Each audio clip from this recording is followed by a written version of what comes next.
Everyone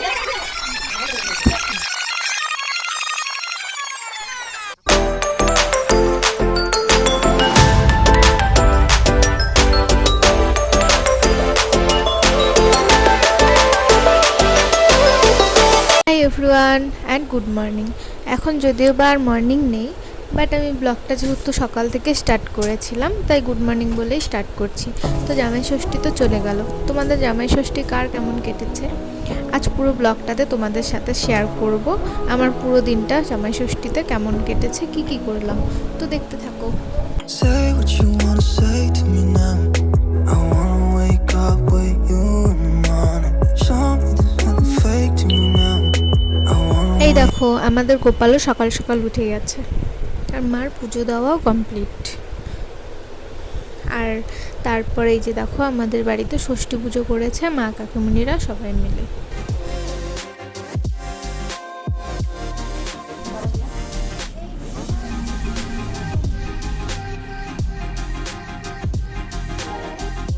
তো এই যে আমাদের এখানে বাড়িতে ষষ্ঠী পুজো হয়ে গেছে। বাড়ির ষষ্ঠী পুজো হয়ে যাওয়ার পর তারপর মা কাকিমুনিরা আমাদের সবাইকে প্রসাদ দিল, প্রসাদ খেয়ে নিলাম। তারপর সবাই মিলে চলে গেলাম, এই যে বাড়ির পাশে আমাদের পুজো ছিল সেখানে গিয়ে এই দেখো চলে এসেছি।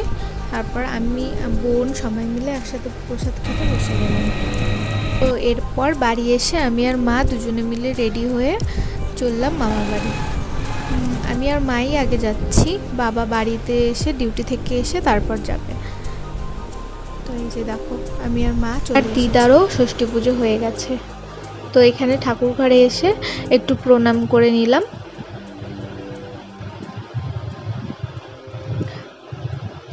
তারপর দেখছি যে মামিরাও ষষ্ঠী খেতে চলে গেছে। তো এই তো, আর আমি এসে এখানে ঘুরে বেড়াচ্ছিলাম, কি আর করব। এরপর দিদা আমাকে মাকে ষষ্ঠীর এই যে শার্টের জল দিল, তারপর হাতে দুজনকে সুতো বেঁধে দিল। এরপরে যে দিদা বলল যে প্রসাদ খেয়ে নে, তারপর প্রসাদ খেয়ে নিলাম এখানে।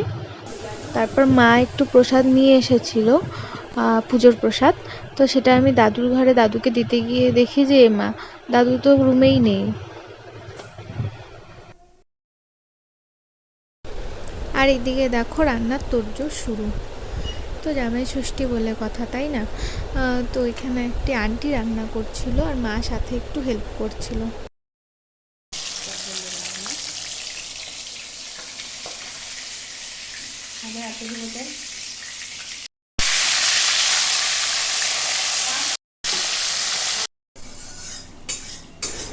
তো এদিকে রান্নাবাড়ি তো বেশ ভালোই চলছে গল্প গুজবের মধ্য দিয়ে। তো আমিও সাথে একটু যা পারছিলাম টুকটাক হেল্প করে আমি সবাইকে একটু দই মিষ্টি দিলাম এর মাঝে। তো এরপর দেখো আমার মাসি মেসো ভাই বোনরা চলে এসেছে, ওরাও চলে আসলো। তারপরে এই যে দিদা জামাই ষষ্ঠী করতে বসে গেল, জামাইদের যা যা নিয়ম আছে সেগুলো করছিল, হাতে সুতো বেঁধে দিচ্ছিল, জামাই আদর যাকে বলে আর কি। তো যা যা রিচুয়ালস ছিল সেগুলো কমপ্লিট করছিল, দেখতে বেশ ভালোই লাগে। আর এদিকে আমাদের রান্নাও কিন্তু অলমোস্ট প্রায় কমপ্লিট। আর এদিকে খাওয়া দাওয়াও কিন্তু শুরু। তো এই করতে করতে বিকেল হয়ে গেল। আর এইদিকে রান্নাঘরে এসে দেখি পিকু আর নীল দুজন মিলে কোল্ড ড্রিঙ্কস খাচ্ছে। তারপর আমাকে দেখে আমাকেও বললো যে খাবি, তো আমি বললাম দে আমিও খাই একটু। তারপর এই যে পিকু এদিকে খাচ্ছিল আর কি সব বলছিল, আর খেতে খেতে আমাকে দেখো কি বলছে, অনেকে সো বিউটিফুল সো এলিগেন্ট, তো কি বলবো আর ওদের কথা। তারপর বাবারা তো এখানে একটু রেস্ট করছিল। তো এখানে দেখো ওরা দুজনে মিলে এসে কি দুষ্টুমি করছে। তারপর আমাকে দিদা ডেকে বললো যে পায়েস রেডি করা আছে, তো তুই একটু দিয়ে দিবি সবাইকে। আমি বললাম ঠিক আছে, কিন্তু আমি নিজে আর পায়েস খাওয়ার সাহস পাইনি, কারণ এত খাওয়া দাওয়া হয়ে গেছিলো দুপুরবেলা, তো পেট একদম ভর্তি ছিল। তো এদিকে বোন চিপস খাচ্ছে আর বলছে যে আমার মুখটা একদম মিষ্টি হয়ে। তো এরপর সন্ধ্যার দিকে আমরা বাড়ি চলে গেলাম। তো এই যে বের হয়ে গেছি সবাই মিলে একসাথে।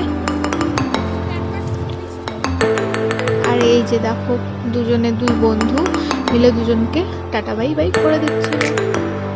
তো আজ চলো ব্লগটা আজ এই পর্যন্তই, দেখা হচ্ছে পরের কোনো ব্লগে।